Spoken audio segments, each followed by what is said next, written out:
En el Señor.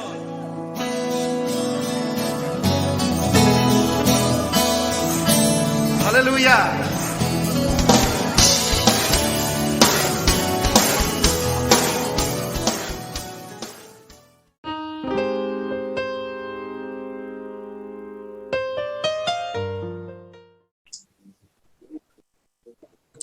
Gracias y paz. Gracias y paz. Que el Señor les bendiga. Acá estamos con los hermanos. Bueno, hoy vamos a seguir escudriñando Primera de Juan. Y ya empezamos el capítulo 2. Así que nuestro hermano Tomás, de allá de República Dominicana, bien lejos. Estamos re lejos, pero estamos cerca. Algo, ¿no?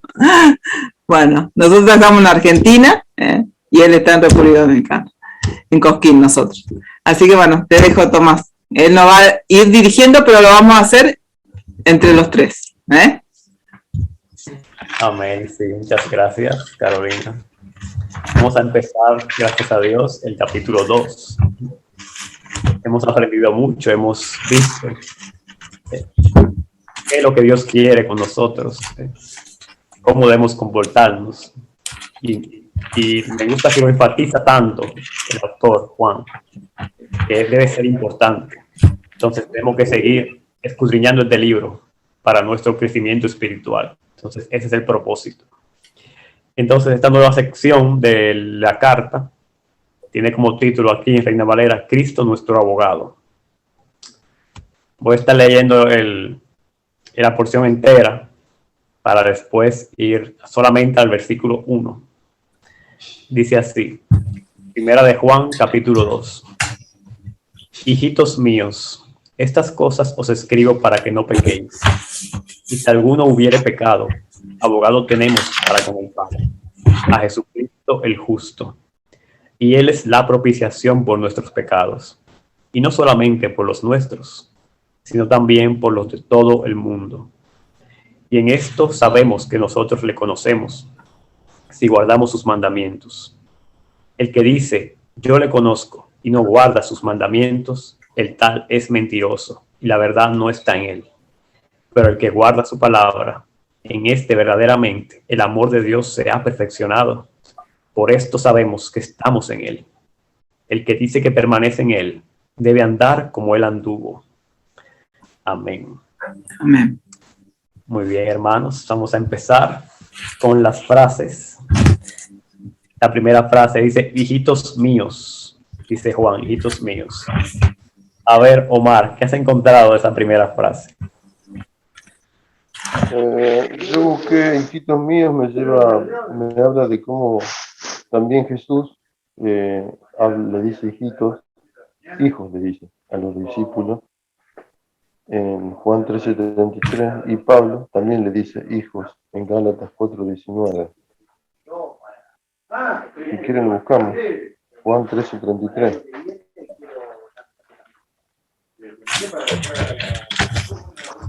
Bueno. A ver, buscamos uno y uno. Yo busco Gálatas y Tomás busca Juan. Bueno, Gálatas 4:19 y Juan 13:33.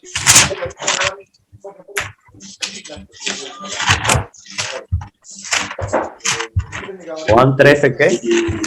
Juan 13:33. Ok. Dice Jesús, hijitos, aún estaré con vosotros un poco, me buscaréis, pero como dije a los judíos, así os digo ahora a vosotros, a donde yo voy, vosotros no podéis ir. Amén. Amén. Amén. Y el 4:19 dice, hijitos míos, por quienes vuelvo a sufrir dolores de parto, hasta que Cristo sea formado en vosotros. Amén. Yo lo que quería ver es de cómo Juan, ¿no es cierto? Ya un hombre mayor, se creía que ya tenían varios años arriba, Juan, ya anciano, habla con este cariño, así, hijitos, ¿no? Y Jesús y Pablo también, como que ellos son como padres espirituales, ¿no es cierto? Que se dirigen a la iglesia. Entonces, cómo se dirige él, y de una forma afectuosa y muy cercana, porque dice, míos. Creo que, si no me equivoco, que la carta de Juan fue una carta universal, que está dirigida a todas las iglesias, no como Pablo que escribía a los Corintios, a Éfeso, sino una carta universal que iba a todos los cristianos del mundo de ese tiempo. Entonces, como él se acerca a nosotros, ¿no? Afectuosamente, como un padre espiritual. Eso es lo que quería recalcar yo. Amén, sí. Bueno, yo también tengo algo parecido a eso, así que lo voy a compartir ahora. Puse aquí que es un término utilizado por Juan en esta carta. O sea, creo que esta carta es donde más se usa ese término de hijitos. Lo usa Juan mayormente, aunque también, como dijo Omar, lo usó Jesús y lo usó Pablo en esos dos pasajes. Pero puse aquí, no se veían ellos como si fueran padres, sino como si fueran tutores, como si fueran los que enseñan, ya que Jesús ya había enseñado que a nadie se le puede llamar padre en la tierra. No podemos negar la palabra de Jesús. Entonces, el término padres espirituales, como que no deberíamos usarlo, me parece a mí. No es ningún pecado que uno le diga padre espiritual al que le enseñó la Biblia, creo yo. Pero yo no lo usaría. No creo que debe ser correcto, porque ya Jesús había dicho, no llamen a nadie padre en la tierra. Entonces, uno que es maestro puede llamarle hijitos a los alumnos.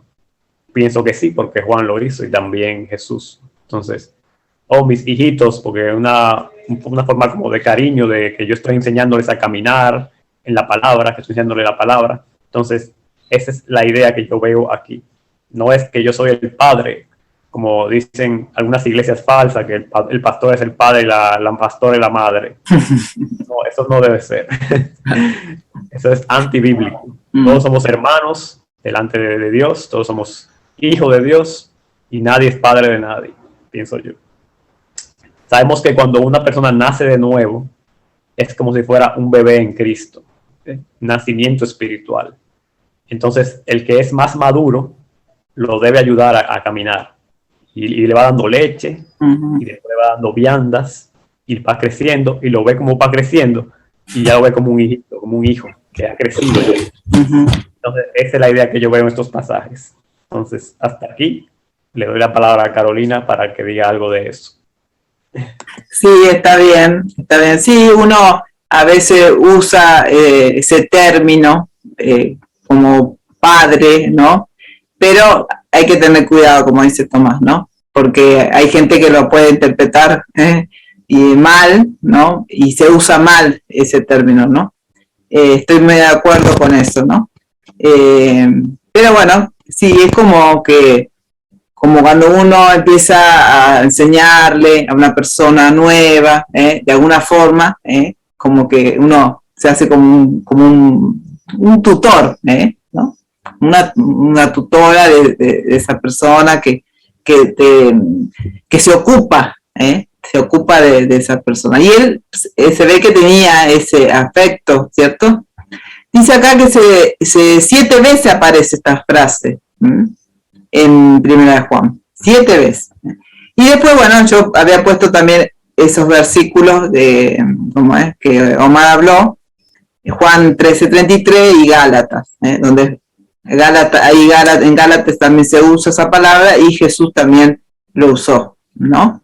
Pero claro, siempre en el sentido ese, ¿cierto? De que no que tenemos una autoridad sobre las personas, no, sino que algo afectuoso que se puede decir quizás en el ámbito cristiano, bueno, fue como mi padre espiritual, uno puede decir, pero hay que evitarlo, Así que bueno, eso nada más. Ok, hermanos.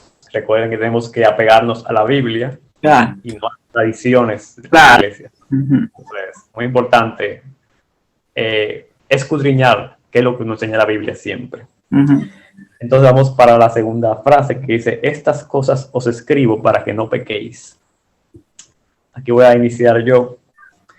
Puse: se refiere a todo lo que escribió antes sobre la luz y las tinieblas.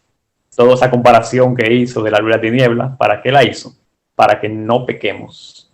Entonces, importante el capítulo 1, escudriñarlo bien, meditarlo bien.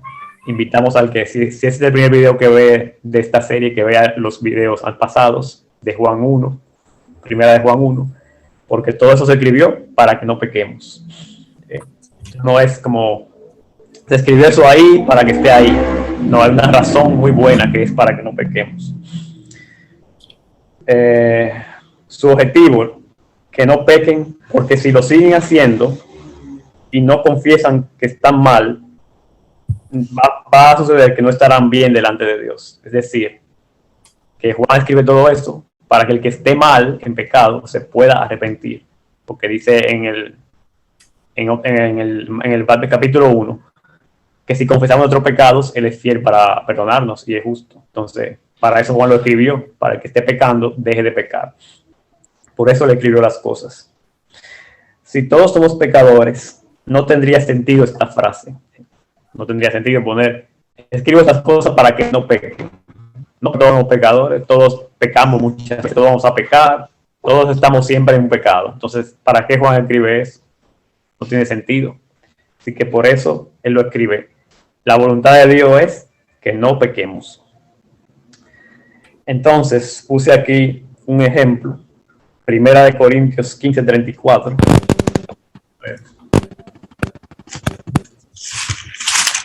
Primera de Corintios 15:34.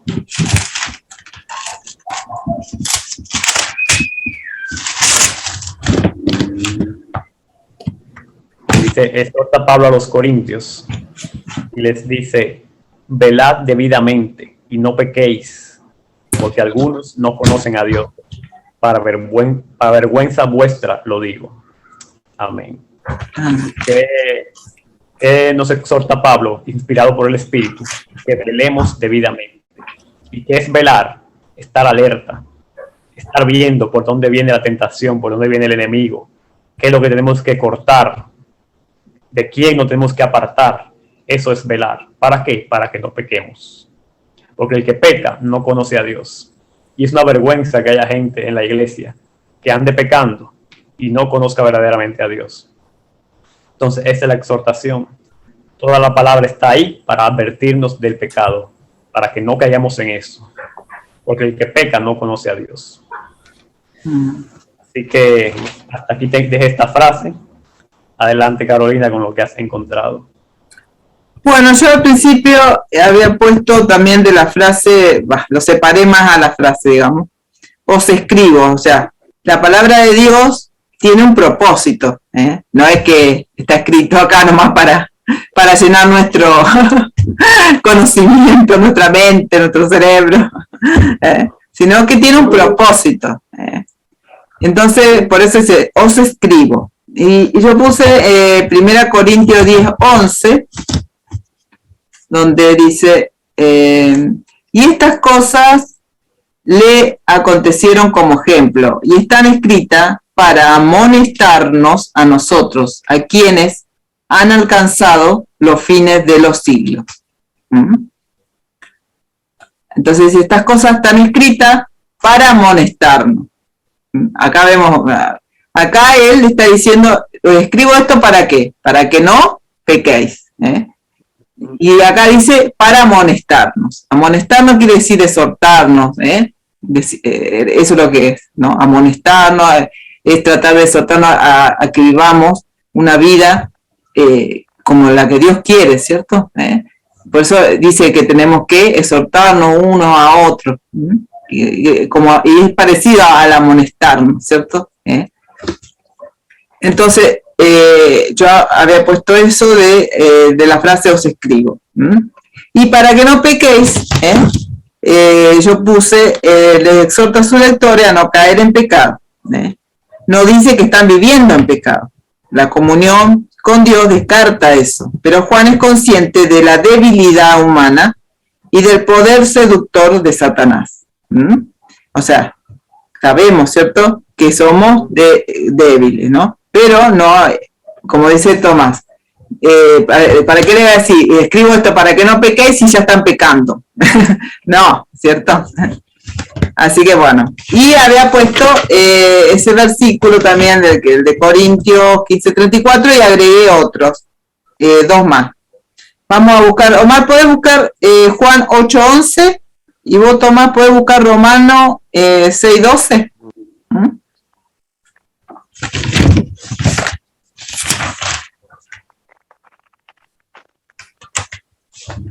Juan 8:11, acá lo tengo. Y ella respondió, Simón, Señor. Entonces Jesús le dijo, yo tampoco te condeno. Vete, desde ahora no peques más.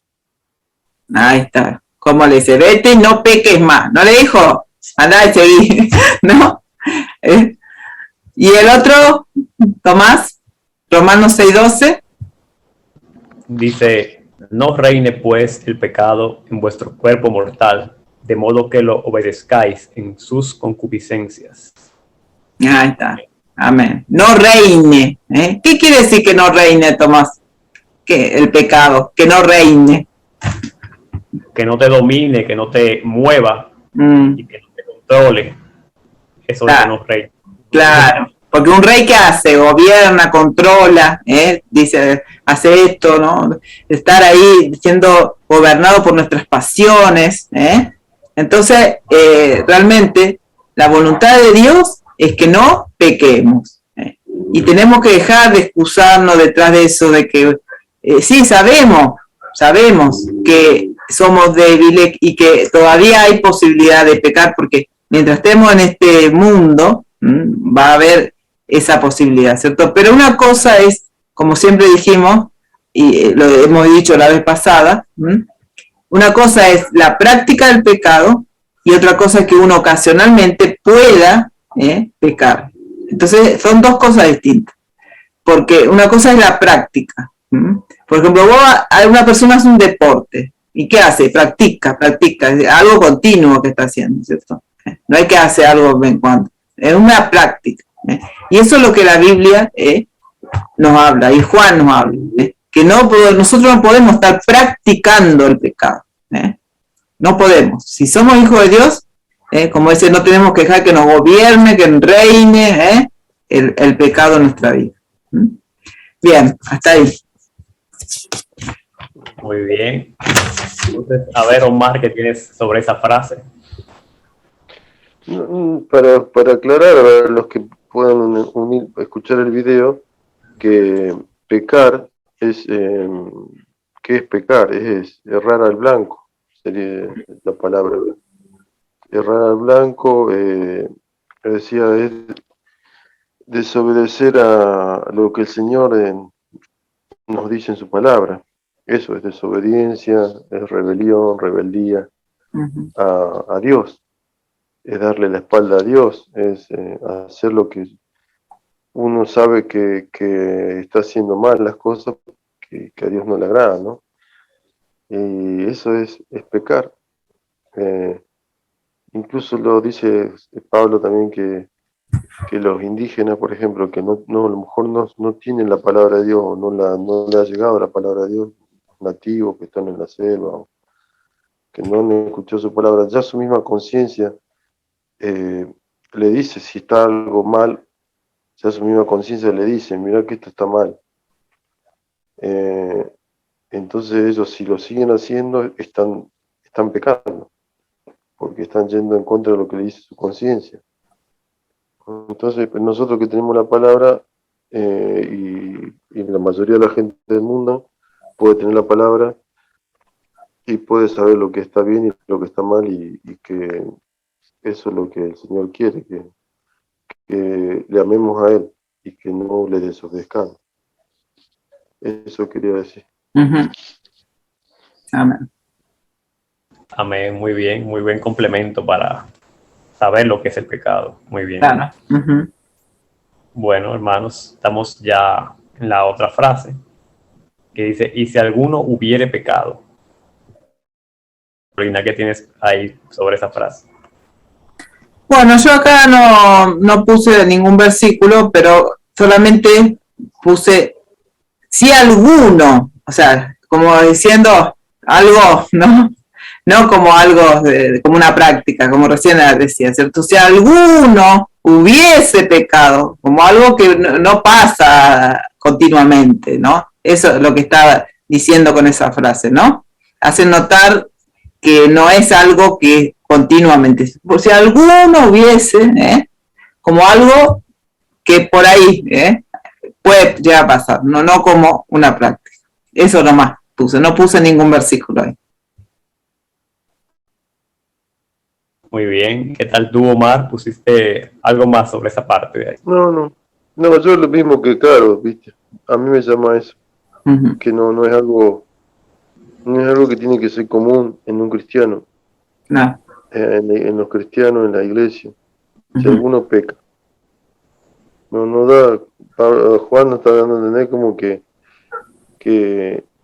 debemos mantenernos santos, apartados para Dios. Uh-huh. Nos está enseñando eso, no a libertinaje, no a la desobediencia, sino a sujetarnos a Dios y no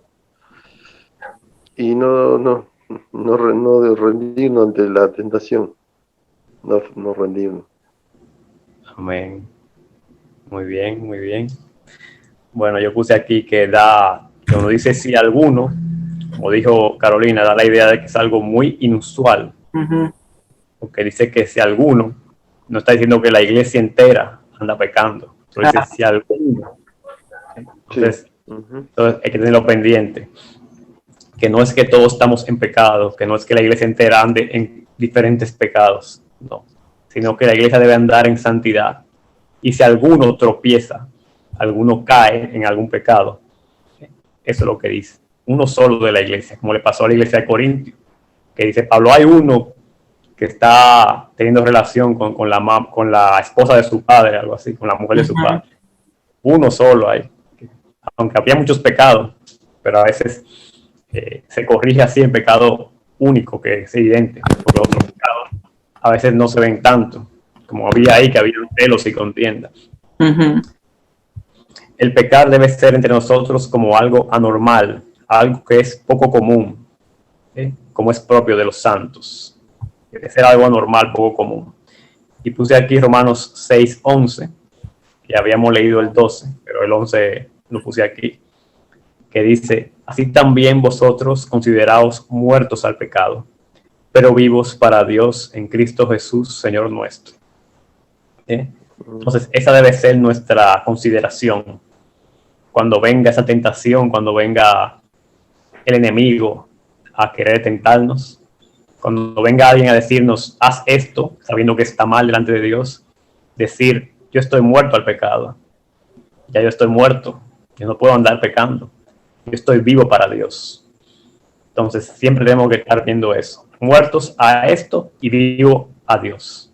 Porque si nos consideramos vivos delante de Dios, es que somos santos, es que somos practicantes de la justicia y de la ley de Dios.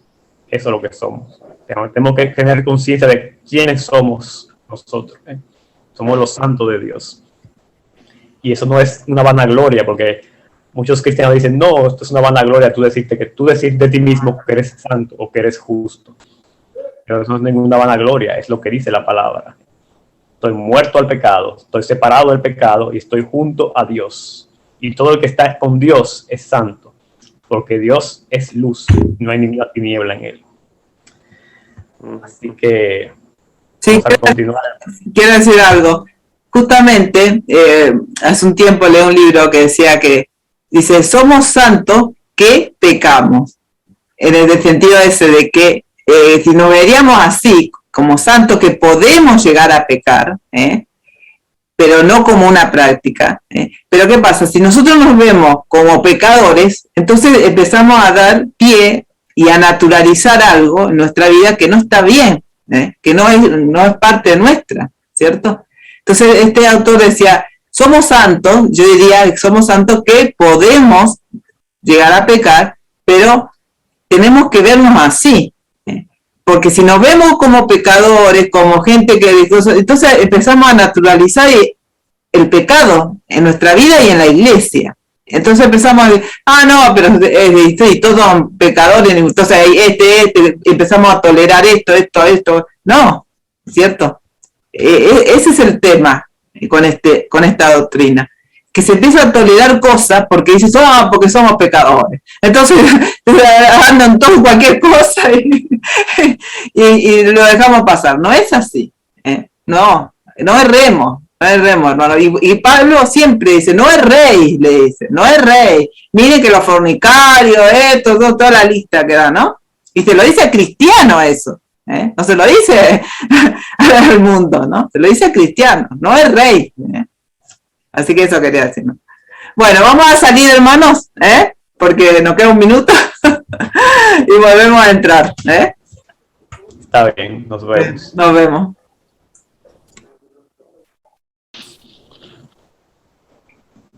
Bien, hermanos, vamos a continuar con la otra frase que dice, abogado tenemos para con el Padre. A ver, Omar, ¿qué tienes sobre esa frase? Abogado tenemos para con el Padre. Abogado, mi traducción dice también que puede ser intercesor, paracletos, que significa uno llamado al lado para ayudar. Eso encontré. Que él es nuestro también intercesor, está al lado nuestro para con el Padre, no sé, para el Padre Celestial. Él es nuestro mediador, él es el único, ¿no? Porque ahora han surgido, ¿no es cierto?, muchos semidioses o intermediarios entre Dios y los hombres. Por ejemplo, bueno, la Iglesia Católica tiene a la Virgen. Y así muchas de religiones tienen sus mediadores. Pero acá él dice que nosotros tenemos un abogado, un intercesor, y bueno, y ya sabemos quién es. Más adelante lo dice, Jesucristo. Eso quería decir. Amén, así es. Creo que lo ha dicho todo, más o menos. Sí. Vamos a ver qué más he escrito yo por aquí. Puse que un abogado es igual que un defensor, alguien que puede defendernos. También, como dijo Matt, mediador y también intercesor. Esto es uno de los ministerios de Jesucristo. Recordar que Jesucristo, cuando subió a la presencia del Padre, a sentarse a la diestra del Padre, no fue a quedarse ahí solamente, sino es que Él intercede por nosotros.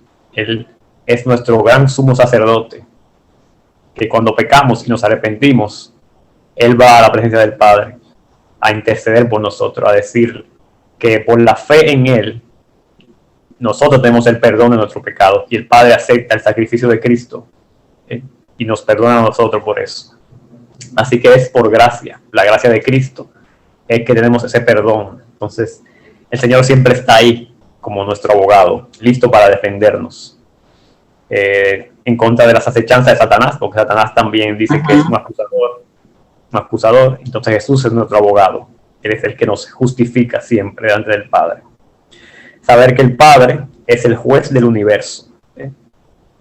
Tenemos a Jesús como abogado. Entonces ahí se distingue bien claro el Padre y el Hijo. Eso es para los unicitarios que creen que Dios es uno solo.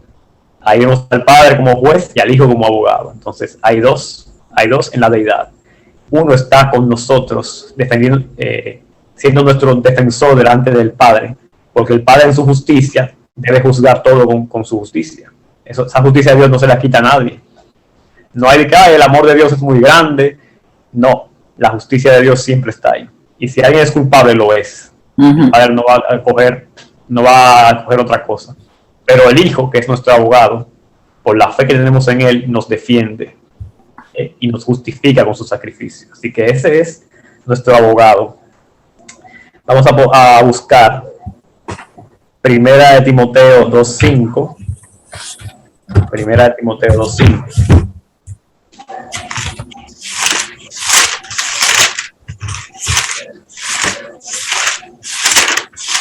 Muy conocido, que dice: porque hay un solo Dios y un solo mediador entre Dios y los hombres, Jesucristo hombre. Amén. Amén. Solo hay uno que tiene la deidad para estar delante del Padre y uno que tiene la humanidad para ser nuestro sacerdote, porque nadie es sacerdote, solo Cristo. No hay ángeles sacerdotes y no hay nadie que pueda ser sacerdote sino solamente un hombre. Y Jesucristo tiene ese sacerdocio que es inmutable, nadie puede quitárselo porque Él es eterno. El libro de Hebreos habla mucho de eso, el sacerdocio de Cristo. Es inmutable, no se le puede pasar a nadie más. Él se lo ganó porque fue un hombre y fue fiel hasta la muerte. Entonces puede ser sacerdote para siempre. Porque Dios no puede ser sacerdote, Dios el Padre. Porque Él es a quien hay que darle el sacrificio es al Padre, porque es Dios. Entonces Jesucristo como hombre dio el sacrificio y ahora es nuestro único mediador. Nadie más puede interceder por nadie ante el Padre, solo Jesús. Y Romanos 8:34, también lo puse aquí. Si lo puedes leer, Carolina. Me robaste el versículo. ¿Lo vas a leer ahora? Pero dice, ¿quién es el que condenará? Cristo es el que murió, más aún el que también resucitó, el que además está a la diestra de Dios y el que también intercede por nosotros. Amén. Amén. Amén. Ahí está toda lo que pasó con Jesucristo. Murió, resucitó, ascendió y ahora intercede por nosotros. Ese es todo lo que Jesús ha hecho. Uh-huh. Para que nadie crea que Jesús está sentado por ahí y no está haciendo nada. No, está intercediendo por nosotros. Entonces, esto es una gran noticia para nosotros, porque lo tenemos a Él. Y gracias a Él hay perdón para nosotros. Uh-huh. Son buenas nuevas. Para el que haya pecado, quizás un cristiano que haya pecado y crea que no haya perdón. No, hay perdón porque Cristo está ahí. Y bueno, ya lo voy a dejar por aquí porque ya no tengo más nada. Así que adelante, Carolina, con... Bueno, sí, yo puse que Él es nuestro defensor, porque el abogado es el que defiende. En nuestros países, digamos, ¿no? Cuando hay alguien que hace algo malo, le ponen un abogado, alguien que lo defiende, ¿cierto? Entonces yo me fui por ahí, digamos, pero sí es el que intercede, ¿cierto? Por esa persona ante la justicia, ¿no? Entonces yo puse 2 versículos más, digamos, aparte del romano. Juan 14:16, si puedes buscar, Tomás, y Omar, puedes buscar Hebreos 7:25. ¿Podés? Juan 14:16 dice: y yo rogaré al Padre y os dará otro consolador para que esté con vosotros para siempre. Claro, yo rogaré, ¿no? Ahí un poco hay una función de él, ¿no? Yo rogaré, ¿no? Y en Hebreos, a ver, vamos a buscarlo porque no sé de Omar si lo vas a poder buscar.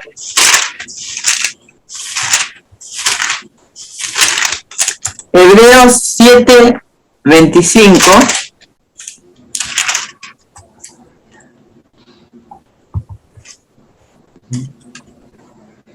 ¿Lo tenés, Omar?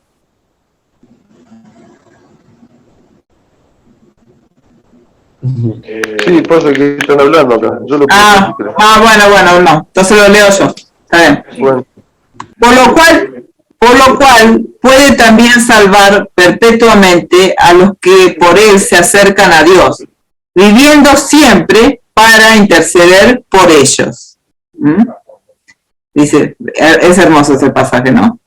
Dice, para a los que por él se acercan a Dios, dice, y dice, viviendo siempre, siempre él está intercediendo por nosotros. Entonces, si por alguna razón, bueno, caemos, por nuestra debilidad, caemos en algo, sabemos que él intercede por nosotros, como nuestro abogado, nuestro defensor. Siempre en cuando no sea un pecado premeditado, una práctica, entonces ahí realmente podemos confiar que el Señor va a interceder. Y si alguien está practicando el pecado, tiene que totalmente arrepentirse y dejar esa vida de pecado. Entonces el Señor sí lo va a aceptar, pero tiene que dejar totalmente esa vida, ¿no? De pecado. Él está ahí, dispuesto, siempre para interceder por nosotros. Amén. Es digno de alabar al Señor por todo lo que Él hace por nosotros. Y bueno, vamos a ir a la última frase del versículo, que es bien corta, que dice, a Jesucristo el justo.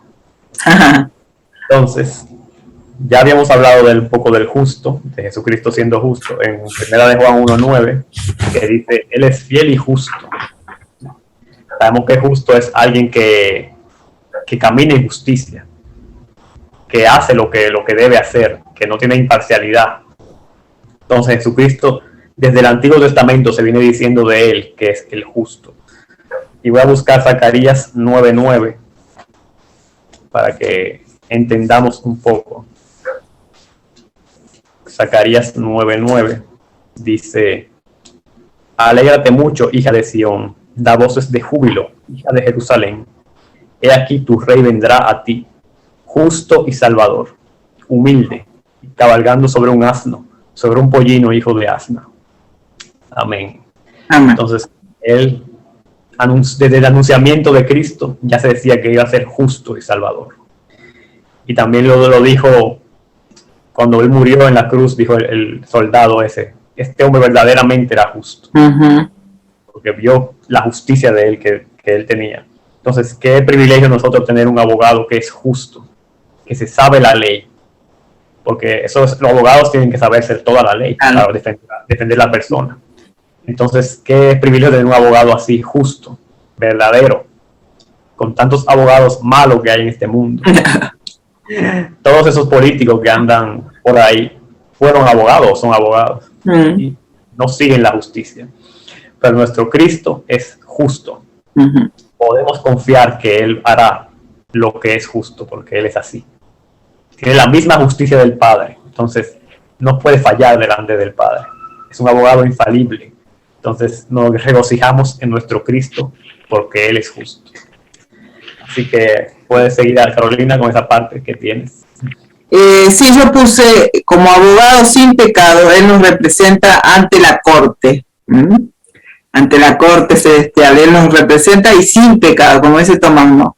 Los abogados de este mundo son desastres, y saben la ley pero no la cumplen, pero Él es justo, ¿no?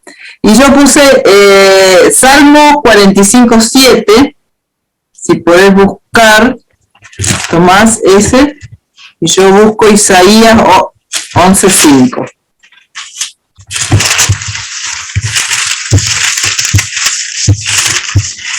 Salmo 45:7. Dice, has amado la justicia y aborrecido la maldad. Por tanto te ungió Dios, el Dios tuyo, con óleo de alegría más que a tus compañeros. Amén. Has amado la justicia, ¿no? Y el Isaías 11:5 dice, será la justicia cinto de su lomo y la fidelidad ceñidor de su cintura. La justicia, cinto de sus lomos. Hablando del Mesías, acá el reinado justo del Mesías, en Isaías.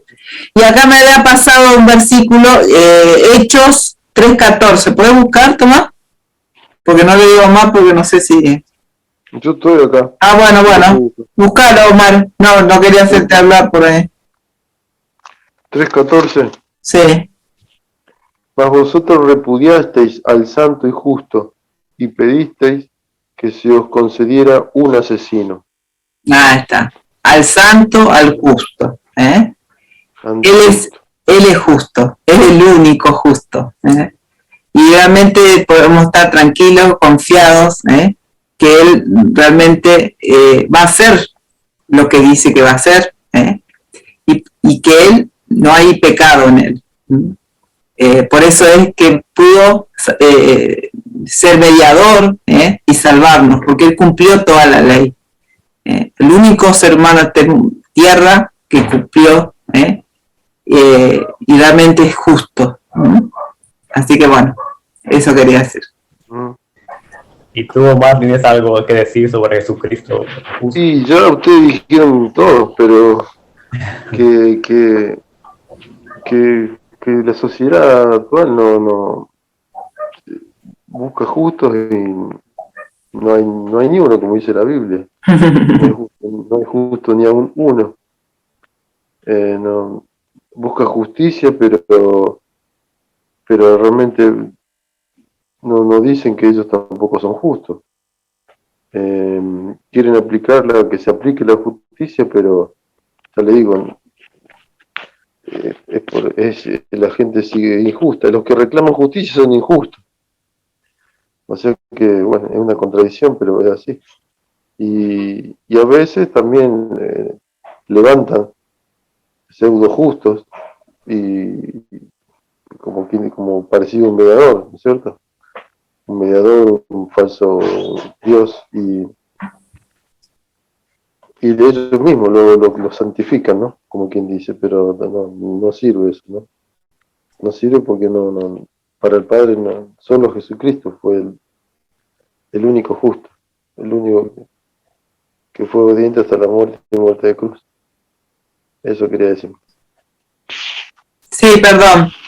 Y nosotros, dice la Biblia, si bien, como vimos, Jesús es el justo, pero si nosotros creemos en Cristo, dice la Biblia que somos justificados por la fe. Entonces, también, a pesar de que nosotros todavía podemos, como recién decíamos, cometer algún pecado, nosotros también, la Biblia nos llama justos también. Y en los Salmos también habla de los justos, ¿no? Entonces, aunque es otro tipo de justo, porque realmente Jesús nunca tuvo pecado, cosa que nosotros todavía no podemos decir eso, ¿cierto? Pero en la Biblia también, a los que creen en el Señor, a los que viven en rectitud, les llama justos también, ¿cierto? Y estamos llamados a vivir una vida justa. Y somos justificados por la fe. Cuando creemos en Cristo, la justicia de Dios, esa justicia que estamos ahí viendo en Jesús, Dios la pone en nosotros. Y por eso Dios nos puede ver también como justos, porque lo ve a través de Cristo, que se pone entre nosotros y Dios. Entonces ya Dios ve a Jesús, ¿cierto? Que es justo. Por eso dice que somos justificados por la fe cuando ponemos nuestra confianza en el Señor Jesucristo, que es el justo. Muy bien, excelente, sí, el Señor Jesús es el justo. Debemos recordar que en términos absolutos, el único santo es Dios, el bueno, el único justo es Dios. En términos absolutos. Claro. También nos manda a ser buenos, a ser santos, a ser justos. Porque nosotros somos parte de Dios. Tenemos que imitar a Dios en esas cosas. Así que, hermanos, ya podemos dejarlo por aquí. Este versículo muy importante, muy hermoso, donde Jesucristo es exaltado sobre todas las cosas, por lo que Él hace por nosotros. Así que nosotros tenemos que esforzarnos y no pecar. Hacer morir en nosotros todas esas cosas terrenales, todas esas cosas que nos alejan de Dios, hacerla morir y vivir para Dios, porque Jesucristo merece eso de nosotros. Así que hasta aquí la meditación. Si quieren agregar algo más, lo pueden hacer. Bueno, no, todo muy claro, muy lindo. ¿Qué te pasa? Que en un solo versículo. Bueno, yo quería leer nomás, que había puesto otra traducción de este verso, y no lo leí, quería nomás leer. Dice, queridos hijos míos, os escribo esto para que no pequéis, pero si alguno peca, tenemos a alguien que habla ante el Padre en defensa nuestra, Jesucristo el justo. Otra traducción de este versículo, así que quería leerla, ya que la busqué. Tenemos a alguien que habla ante el Padre, en defensa nuestra, a Jesucristo el justo. Bueno, hermanos, cortamos acá la grabación, que el Señor les bendiga, gracia y paz, y bueno, pueden contactarse con nosotros, si tienen alguna duda, quieren congregarse con nosotros, estar en estas reuniones, pueden contactarse con nosotros. Bueno, gracias y paz. Gracias y paz.